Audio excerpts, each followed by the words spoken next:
சென்னை அடுத்த ஆவடி அடுக்குமாடி குடியிருப்பில் செப்டிக் டேங்க் சுத்தம் செய்ய உள்ளே இறக்கப்பட்ட தொழிலாளி விஷவாயு தாக்கி பரிதாபமாக உயிரிழந்தார். கழிவுநீர் தொட்டிக்குள் மனிதர்களை இறக்கக்கூடாது என்று பல்வேறு விதிகள் இருந்தும் நடைமுறைக்கு வராதது ஏன்?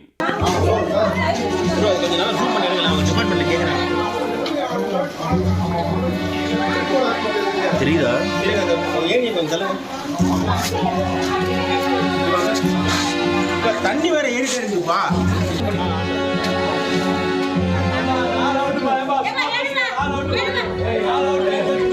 ஃபர்ஸ்ட் இவர் எட்டு போங்க.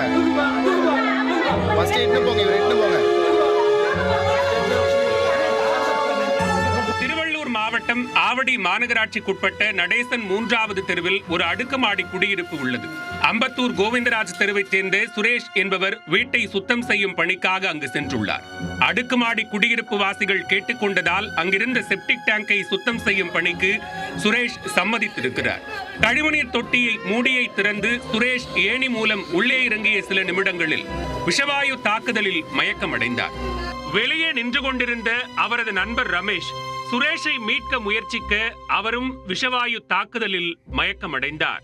அருகில் இருந்தவர்கள் உடனடியாக 108 ஆம்புலன்ஸ் வரவழைக்க திருமுல்லைவாயில் தீயணைப்பு நிலையத்திற்கும் தகவல் தெரிவித்துள்ளனர். தீயணைப்பு வீரர்கள் தொட்டிக்குள் சிக்கியிருந்த சுரேஷை மீட்க அவர் உயிரிழந்திருப்பது தெரிய வந்தது. மேலும் விஷவாயு தாக்கி மயக்கமடைந்த ரமேஷை மீட்டு அருகிலிருந்த தனியார் மருத்துவமனையில் அனுமதித்தனர். அங்கு அவருக்கு தீவிர சிகிச்சை பிரிவில் சிகிச்சை அளிக்கப்பட்டு வருகிறது. இதுகுறித்து உறவினர்கள் அளித்த புகாரின் அடிப்படையில் திருமுல்லைவாயில் போலீசார் விசாரணை மேற்கொண்டு வருகின்றனர். சம்பவ இடத்திற்கு வந்த சுரேஷின் உறவினர்கள் கதறி அழுதது காண்போரை கண்கலங்க செய்தது. வீட்டை சுத்தம் செய்ய வேண்டும் என அழைத்து வந்து கழிவுநீர் தொட்டியை சுத்தம் செய்ய வைத்துள்ளனர். சுரேஷ் இந்த வேலையை செய்பவரே அல்ல என்றும் இயந்திரங்கள் கொண்டு சுத்தம் செய்ய வேண்டிய தொட்டியை பணத்தை மிச்சப்படுத்துவதற்காக ஆட்களை வைத்து சுத்தம் செய்துள்ளனர். இதனால்தான் சுரேஷ் இறந்துள்ளார் என அவர்கள் குற்றம் சாட்டியுள்ளனர். இறந்தவரோட தம்பி ஒய்ஃபுங்க. அவர் பேர் இறந்தவர் பேர் சுரேஷுங்க.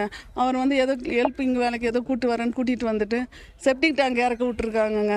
இந்த காலத்தில் எவ்வளோ மிஷினு எல்லாம் இருக்குதுங்க. அதை வச்சு அவரை எடுக்க வச்சுருந்துருக்கலாம்ல. அவர் செப்டிக் டேங்க்குள்ளே இறக்கி அவரை சாவடிச்சிட்டாங்கங்க. உயிர் போனால் வருவாங்க பண்ணிட்டாங்க.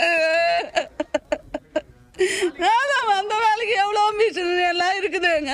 மனுஷனை மதிக்காம முதலமைச்சரே சொல்லியிருக்காருங்க, இந்த மாதிரி வேலைக்கெல்லாம் மிஷின் இருக்குது எல்லாம் இருக்குதுன்னு சொல்லிட்டு இதுக்கு வந்துட்டு மிஷினு அடிச்சு விறக்காம ஒரு உயிரை சாவடிச்சுட்டாங்களாங்க. இனிமேல் திரும்ப வருமாங்க அந்த உயிர்?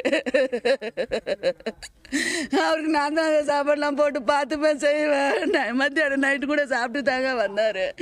காலையில் சீக்கிரமாக யாரை கூட்டிகிட்டு போயிட்டுக்கிறாங்க வேலைக்கு நீட்டுன்னு வந்துட்டு இப்படி சாவடிச்சு போடுமா, கொஞ்சம் நேரத்துக்குள்ளே போடுமா இருக்கிறாரு வந்து வாங்கன்னு கூட்டின்னு வந்தாங்க. இங்கே இருக்கிறாரு வாங்க அப்படின்னு சொல்லிட்டு கூட்டின்னு வந்து பார்த்தா போனமா கிடக்குறாரு. கண்ணு ரெண்டு திறந்துட்டு அப்படியே கிடக்குறாரு அவரு. தமிழக அரசு இதற்கு உரிய நடவடிக்கை மேற்கொள்ள வேண்டும் என்றும் இது போன்று மற்றொரு சம்பவம் அரங்கேறக்கூடாது எனவும் கண்ணீர் மல்க கோரிக்கை விடுத்தனர்.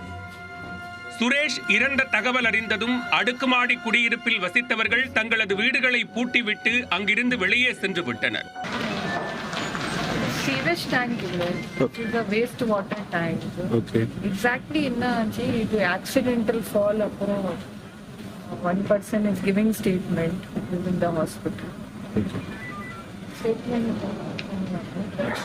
கழிவுநீர் தொட்டி மரணங்கள் தடுக்கப்பட வேண்டும் என்று நீதிமன்றம் பல்வேறு உத்தரவுகளை பிறப்பித்துள்ளது.